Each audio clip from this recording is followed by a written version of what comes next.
It's Beast Mode time! Welcome back, Beast Army. Knight Rider here. Today, we're talking about how to stop limiting yourself.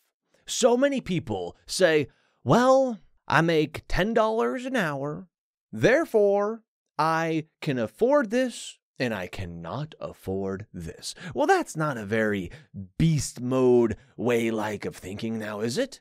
No, that's not the beast way. The beast way is to say, this is what I want. How do I accomplish that? How do I attain that?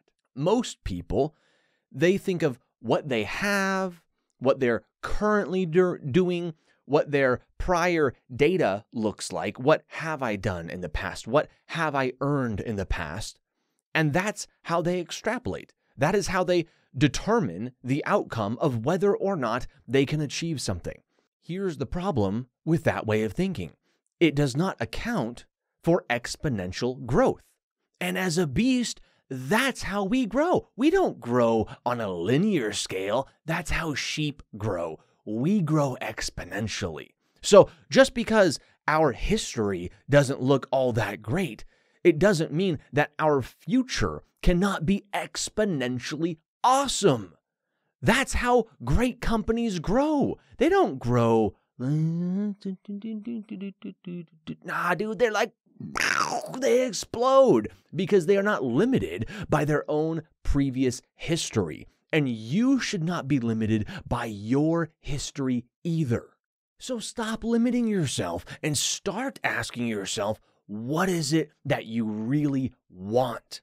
Don't say, well, this is what I can have. No. Say, what do I want? And then work backwards. Figure out how you need to get there.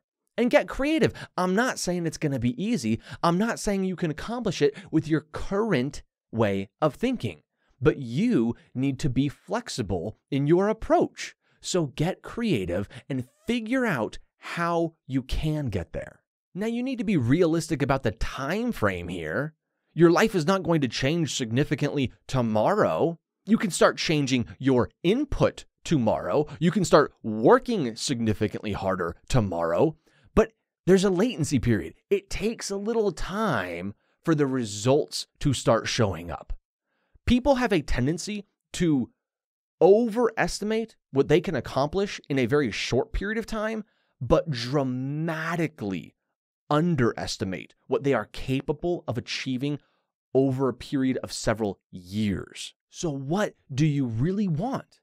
And by the way, when I say this, sometimes people interpret that as just thinking of bigger numbers for possessions, material possessions. Okay, well, I want $10 million, $100 million. I want $1 billion. I want to have a Lamborghini and a Ferrari and a Bugatti. I'm like, it's not necessarily what I'm talking about. Now, that can be it.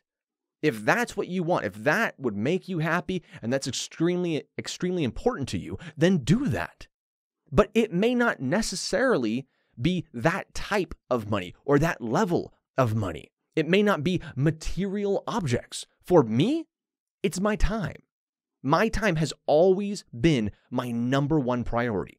Stop limiting yourself just because other people tell you, oh, you're thinking a little big, you can't really do that. That's not realistic, Knight. That's not a realistic goal. Don't you think you're expecting a little bit too much? And by the way, when I say, what is it that you really want? A lot of times people interpret that exclusively as material possessions. It's, I want to have $10 million, $100 million, $1 billion. I want a Ferrari and a Lamborghini and a Bugatti and a mega yacht and a private jet and yada, yada, yada. And that's awesome if that's what you really want. But is that still your number one priority? Is that the most important thing to you? I love thinking big, but at the end of the day, my number one priority it hasn't even necessarily had a price tag on it. It's just been, I want to have control over my time. I don't want to have to work for someone else. I just want to have enough income where I don't have to take crap from other people. So don't think about where you came from. Think about what you want and what the path to get there is. Get creative. If you want to have an exotic car or a private jet or a private mansion or whatever it is, then dude, do you? What do you need to get there?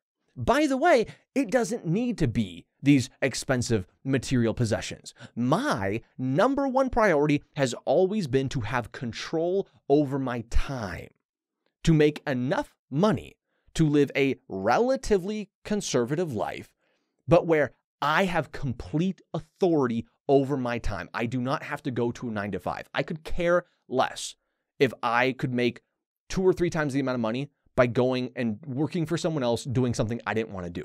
That's not how I want to live my life. It's not just about money. It's about making money on my terms.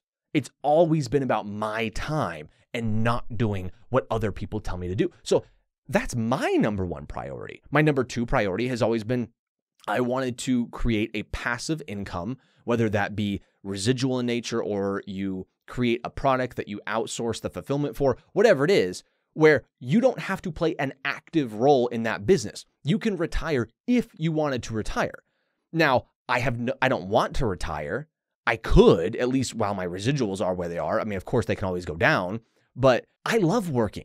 But I still want to have that option to not work. I want to know that I'm safe. I want to know that if for whatever reason, I'm like, okay, I don't want to work anymore. I don't have to work anymore. It's freedom that exists in my mind. That's so important for me to know I don't have to go work for anyone else, and I don't even have to work, period, anymore if I don't want to. I can do genuinely whatever I want. Now, of course, the ironic thing is all I want to do is work because I love work. It's important for me to have the option to not work. I never want to work because I have to work.